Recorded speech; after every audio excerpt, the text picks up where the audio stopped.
Directive 8020 promised cinematic horror where every decision matters, but I wanted to know, can a cozy gamer actually enjoy this? It's not the first of its kind, but is it worth your time? Let's find out. Welcome in or welcome back. I'm Explorer, and if you enjoy cozy moments and gameplay, then you'll feel right at home here. The game was developed by Supermassive Games, same developers of Until Dawn and Until Dawn 2, and is the latest entry in the Dark Pictures anthology, but it's not a carbon copy of its predecessors. Every dialogue choice, relationship, and split-second decision can change who lives and who dies. Although this time there is one big change that I'll come back to later. The first hour of gameplay is mostly tutorials and setting the scene. You get the sense of danger, suspense immediately, and the atmosphere throughout the game is very tense, which is good. As someone who plays horror but scares very easily, I describe Directive 8020 as tense rather than terrifying. It constantly keeps you uncomfortable, but it really made me want to put the controller down. The spaceship feels cold, metallic, and unsettling. The faces are incredibly expressive, which makes decision making very difficult and personal, and environments are beautiful but dense, eerie, and claustrophobic.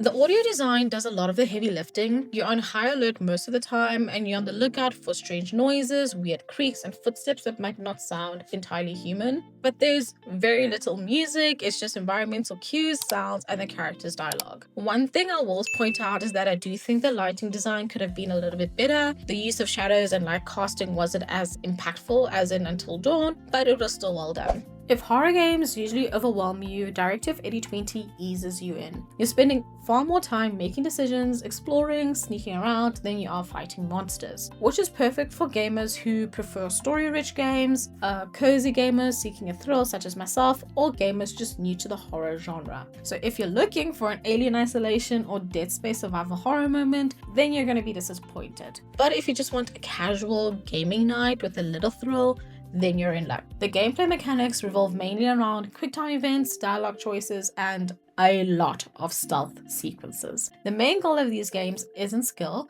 it is pressure and performing under pressure. You're meant to overthink, you're meant to panic, you're meant to mess up, and the consequences are meant to be permanent. Which brings me back to the new feature introduced for this game, which is rewinds. Personally, I preferred Until Dawn's approach. Knowing a mistake could permanently kill a character made every decision incredibly stressful, and here that rewind function and feature, it introduces more forgiving gameplay, but it removes some of that tension, which makes the game ultimately less memorable. The story is intriguing, but is it perfectly delivered? No.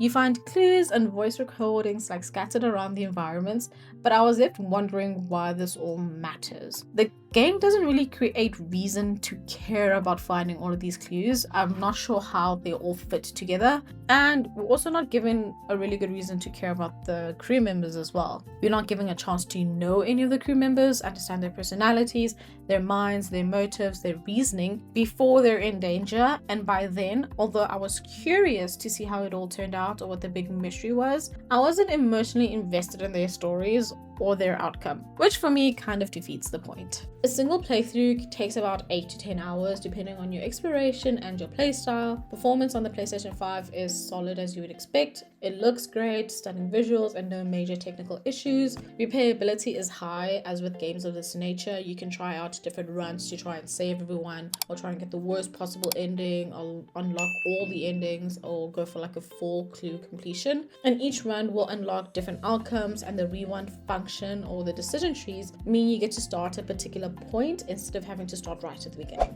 Okay, what I loved about the game was the strong cinematic storytelling. It really feels like watching a movie with some gameplay, you know? There's excellent voice acting, and the atmospheric sound design really just makes this a very immersive game to play. Your choices do matter, but not all of your choices matter, and the game actually tells you which choices matter.